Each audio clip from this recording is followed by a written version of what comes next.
Halo anak-anakku, apa kabar? Saya harap kalian semua sehat-sehat ya. Berjumpa kembali, kita akan belajar meneruskan pembelajaran kita minggu yang lalu ya. Hari ini kita belajar tentang aku membutuhkan orang lain ya. Tapi sebelum belajar, saya ingatkan kalian ya untuk selalu hidup sehat ya. Olahraga bila perlu ya, istirahat yang cukup, makan makanan bergizi ya. Jangan lupa ya, nanti kalau bepergian atau kapanpun berpergian memakai masker ya. Kita harus melindungi diri kita dari virus-virus yang berterbangan di udara, oke? Kalau kita menjaga diri kita juga menjaga orang lain ya. Karena Tuhan Yesus mencintai kita. Tuhan Yesus ingin kita bahagia dan hidup sehat ya. Oke, kita lanjut pembelajaran kita pada hari ini ya. Seperti saya sampaikan tadi, kita akan belajar tema aku membutuhkan orang lain ya. Nanti diharapkan hidup ya dalam kebersamaan dan dalam persahabatan ya, kita dituntut untuk itu ya, bersama dan bersahabat dengan orang lain ya. Untuk apa? Untuk perkembangan diri kita dan juga untuk orang lain ya. Anak-anakku, kita sebagai manusia itu ya dikatakan sebagai makhluk individu. Tetapi selain makhluk individu, juga kita dikatakan sebagai makhluk sosial ya. Makhluk individu itu apa sih maksudnya? Makhluk individu ialah bahwa manusia itu merupakan pribadi yang unik ya, berbeda satu dengan yang lain. Tidak ada satupun manusia di dunia ini yang sama ya, maka dikatakan unik ya, memiliki kelebihan dan kekurangan ya. Misalnya ada yang punya kelebihan dalam hal bermain musik, ada yang punya kelebihan dalam hal bernyanyi ya, dan kita masing-masing itu unik ya, seperti sudah kita pelajari juga ya. Dan kita disebut makhluk sosial itu kenapa sih ya? Karena manusia senantiasa berhubungan dan berelasi ya, berteman dengan orang lain di sekitarnya ya. Tidak akan mungkin orang itu akan hanya sendiri saja ya. Ya, jadi makhluk sosial juga, manusia sebagai makhluk sosial juga karena apa? Karena manusia saling memberi dan saling menerima dalam hidup bersama ya. Karena apakah dalam hidup bersama jelas ya, kita saling membutuhkan satu dengan yang lain ya. Kalau ada yang memberi, pasti ada yang menerima dong. Oke? Ya, itulah kenapa manusia disebut makhluk sosial ya. Manusia itu juga disebut makhluk sosial karena manusia itu saling tergantung kepada satu sama lain ya, dan saling membutuhkan ya. Misalnya kalau kita sebagai orang Indonesia ya, makan nasi. Nasi itu yang menanam siapa ya? Pak Tani ya. Pak Tani itu bisa menjual padinya ya kepada pedagang. Kemudian pedagang yang kemudian ya kita beli berasnya hingga sampai kita makan. Nah, itulah kenapa manusia saling membutuhkan satu dengan yang lain ya, saling tergantung. Kalau kita tidak ada petani ya, kita tidak akan dong bisa makan beras ya, makan nasi ya. Karena apa? Karena petanilah yang menanam padi ya, yang akan menjadi nasi untuk kita makan. Ya, jelas ya? Kita menjadi orang yang saling tergantung dan saling membutuhkan. Ya, dan kita sebagai pribadi ya, sebagai individu juga harus membuka diri ya. Kita harus membuka diri ya. Kemudian mau belajar dari orang lain ya, tidak menutup diri ya, hanya sendirian, tapi kita harus membuka diri kita ya. Kita harus aktif mengungkapkan diri semaksimal mungkin ya dalam pergaulan kita ya. Misalkan nih kita punya kelebihan bermain musik, lakukanlah itu ya. Ayo kita teman-teman kita bernyanyi yuk. Saya yang main gitarnya atau saya yang main pianonya ya. Teman-teman yang nyanyi ya. Nah, itu kita harus saling mengungkapkan ya secara maksimal, jangan hanya dipendam untuk diri sendiri ya. Nanti kita tidak bisa berkembang ya. Nah, kita bisa berkembang itu karena apa? Ya itu tadi, karena kita berinteraksi ya dengan sesama kita, sehingga kita bisa memperkaya diri kita dan juga memperkaya orang lain ya. Jadi tanpa saling berbagi, saling membuka diri, kita tidak akan berkembang ya. Jelas ya? Ya, jadi kita akan semakin berkembang ya jika kita semakin berani membuka diri kita dan mengungkapkan diri secara jujur dalam kebersamaan ya, ketika kita bersama dengan teman-teman kita ya, ketika kita bersama keluarga kita ya, kita juga harus saling melengkapi ya. Di dalam keluarga kita ya mungkin ada yang pandai ya, misalkan kakak kita pandai dalam berolahraga ya, kita atau saya pandai dalam bermain musik ya, bermain gitar, adik kita pandai dalam bermain piano. Nah, itu harus saling melengkapi dong ya. Nah, itu kita akan semakin berkembang dengan baik ya, kalau kita berani mengungkapkan itu ya, membuka diri kita untuk belajar. Kalau kita nggak bisa bermain piano ya, kita harus belajar ya, kalau kita kepingin bisa ya. Jadi kita harus mau membuka diri untuk belajar banyak ya.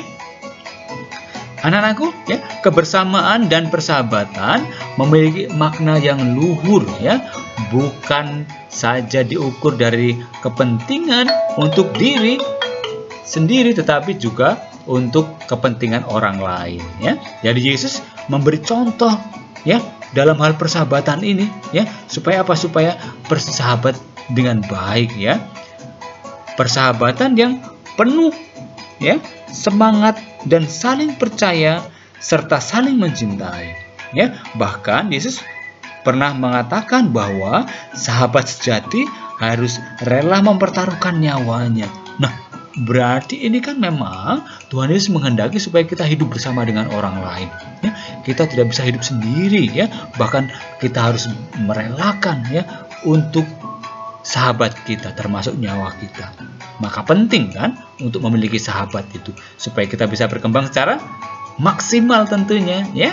Jelas anak-anakku ya?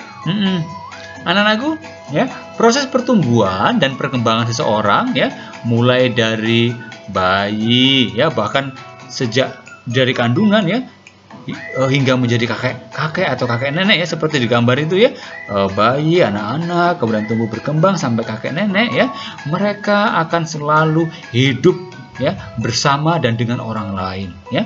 Tidak ada seorang pun di muka bumi ini yang dapat hidup sendiri tanpa bantuan sesama kita ya, nggak mungkin ya.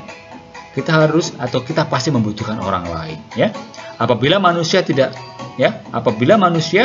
hidup dalam komunitas atau dalam kelompok atau hidup bersama orang lain, maka akan terjadi sikap yang menyimpang ya, bahkan dalam pertumbuhan fisik serta berbahasa sebagai manusia normal ya. Misalnya nih, kan ada tuh cerita tentang Tarzan misalnya. Tarzan itu hidup tidak di tengah masyarakat ya, tapi diasuh oleh apa?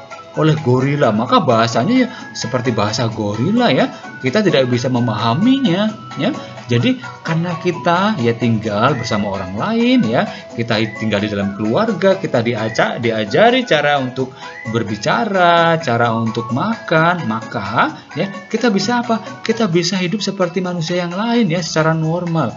Baik secara fisik ya, karena kita berjalan ya, belajar mulai dari merangkak, kemudian berjalan pelan-pelan hingga bisa berjalan bahkan berlari ya. Itu karena apa? Kita hidup bersama orang lain. Kita diasuh oleh papa mama kita, ada adik kita, ada kakak kita yang juga mendampingi kita. Ya, jelas ya? Kita semua mempunyai teman dan kita semua telah berbuat banyak hal baik untuk teman kita. Kita masih ingat juga ya, ketika kita sekolah tatap muka ya, kita bermain bersama teman-teman kita ya, kita berbagi makanan ya, berbagi bekal ya. Itu merupakan juga suatu perbuatan yang baik ya, saling berbagi ya. Teman-teman kita sudah berbuat banyak hal juga untuk kita ya. Jadi jika kita mau menjadi teman yang baik, maka kita juga harus menolong ya, saling memberi dan saling menerima. Itu pentingnya ya. Kita tidak egois ya, tidak mementingkan diri kita sendiri ya. Anak-anakku, kita akan mendengar kisah dari Injil Markus ya, tentang Yesus dan sanak saudaranya. Oke, kita baca ya. Saya baca, nanti anak-anak bisa mendengarkan atau bisa kita baca sama-sama ya. Oke, mari. Lalu datanglah ibu dan saudara-saudara Yesus, sementara mereka berdiri di luar. Mereka menyuruh orang memanggil dia. Ada orang banyak duduk mengelilingi dia. Mereka berkata kepadanya, "Lihat, ibu dan saudara-saudaramu di luar, dan berusaha menemui engkau." Jawab Yesus kepada mereka, "Siapa ibuku dan siapa saudara-saudaraku?" ia melihat kepada orang-orang yang duduk di sekelilingnya itu lalu berkata, "Ini ibuku dan saudara-saudaraku. Barang siapa melakukan kehendak Allah, dialah saudaraku laki-laki, dialah saudaraku perempuan, dialah ibuku." Kata orang-orang, "Lihat, ibu dan saudara-saudaramu ada di luar dan berusaha menemui engkau." Artinya, ya, ketika Yesus mengatakan demikian, ya, orang mengakui bahwa Yesus juga memiliki orang tua, ya, sama seperti kita, serta sanak saudara juga seperti kita, ya, yang juga berusaha senantiasa berkumpul bersama, ya. Itu yang kita bisa pelajari dari Injil yang barusan kita dengar tadi, ya. Anak-anakku, ya, tadi juga dikatakan Yesus menjawab, "Siapa ibuku dan siapa saudara-saudaraku?" Ia melihat kepada orang-orang yang duduk di sekelilingnya, lalu berkata, "Ini ibuku dan saudara-saudaraku. Barang siapa melakukan kehendak Allah, dialah saudaraku laki-laki, dialah saudaraku perempuan, dialah ibuku." Nah, dari kalimat ini, ya, Yesus mau mengatakan bahwa hidup dalam persaudaraan sejati itu saling mengasihi, mencintai, memperhatikan satu dengan yang lain, ya, tanpa pamrih tentunya, ya, saling, ya, sesuai dengan kehendak Tuhan, ya. Kita saling memberi perhatian, kita saling membantu, menolong, ya. Jadi Tuhan menginginkan kita juga untuk hidup bersama orang lain, ya. Terutama siapa? Terutama mereka yang ada di sekitar kita, ya, orang tua kita, ya, saudara-saudari kita, ya, dan juga teman-teman kita, ya, yang berada di sekitar kita, ya. Jelas anak-anakku, ya, dari bacaan tadi. Anak-anakku, ya, untuk mendalami pembelajaran kita, ya, pada hari ini, ya, bahwa kita membutuhkan orang lain, ya, maka kita akan kerjakan, ya, ada beberapa soal yang harus kalian kerjakan, ya. Boleh ditulis, ya. Ini yang sudah kita pelajari, ya, yang sudah saya terangkan juga, ya. Yang pertama, mengapa manusia disebut makhluk pribadi? Nah, ini kan ada dua tadi, ya, makhluk pribadi dan makhluk sosial. Nah, yang disebut dengan makhluk pribadi itu seperti apa, ya? Nah, tadi saya sudah jelaskan, ya. Yang kedua, mengapa manusia disebut makhluk sosial? Nah, ini juga, ya. Kenapa disebut makhluk sosial? Nah, ini juga sudah saya jelaskan tadi, ya, di atas, ya. Kemudian yang ketiga, ya, apa yang diajarkan Tuhan Yesus tentang persahabatan? Nah, tadi itu ada, ya, di penjelasan saya di slide, ya, yang paling bawah tadi, ya. Jadi, apa sih yang diajarkan Yesus tentang persahabatan? Nah, nomor 4, bagaimana cara supaya seorang dapat berkembang? Nah, bagaimana tadi caranya, ya? Sebagai seorang pribadi, ya, yang unik, terus bagaimana sih supaya dapat berkembang? Nah, tadi sudah saya jelaskan juga, ya. Masih ingat, ya? Oke, yang nomor 4. Ya, apa yang terjadi apabila manusia tidak hidup dalam komunitas atau kelompok sesama kita? Apa tadi, ya? Yang sudah saya jelaskan juga tadi, saya contohkan Tarsan tadi, ya. Apa yang terjadi kalau manusia tidak hidup dalam komunitas atau tidak hidup bersama dengan teman-teman kita atau orang-orang yang di sekeliling kita? Ya, oke. Yang terakhir, ya, apa yang bisa kita lakukan untuk dapat menjadi teman yang baik? Nah, kalau kita hidup dalam pergaulan kita, ya, kalau nanti kita sudah tatap muka, kita bertemu teman-teman kita, ya, kira-kira apa yang bisa dilakukan untuk menjadi teman yang baik, ya? Jelas, ya, misalkan kita berbagi makanan, ya, saling membantu, ya, kalau ada tugas kita kerjakan bersama-sama, ya, kalau ada pekerjaan piket membersihkan kelas juga kita akan lakukan bersama-sama, ya. Temukan, ya, contoh-contoh kegiatan yang lain yang kita bisa lakukan untuk bisa menjadi teman yang baik, ya, supaya memang kita bisa hidup, ya, bersama dengan orang lain untuk mengembangkan diri kita. Oke, silakan tulis di buku, ya, nanti hasilnya difoto dikirimkan Bapak Ibu guru. Oke. Bagi teman-teman yang belum subscribe, ya. Dan kalau misalkan suka dengan pembelajaran ini, merasa terbantu, ingat tekan tombol jempolnya. Oke. Ya, sampai ketemu, ya, di video pembelajaran berikutnya. Bye-bye, Tuhan memberkati. Oh, ya, jangan lupa kita harus tetap jaga kesehatan kita, ya. Kita harus tetap istirahat yang cukup, ya, makan makanan bergizi. Kalau bepergian memakai masker, ya. pakai hand sanitizer ya. Hand sanitizer itu penting ya untuk menghilangkan virus-virus yang ada di tangan kita. Oke? Sekali lagi, Tuhan Yesus mencintai kita. Tuhan Yesus ingin kita hidup bahagia ya, mencintai anak-anakku semua. Oke, sampai ketemu di video pembelajaran berikutnya. Tuhan memberkati dan bye bye. God bless you.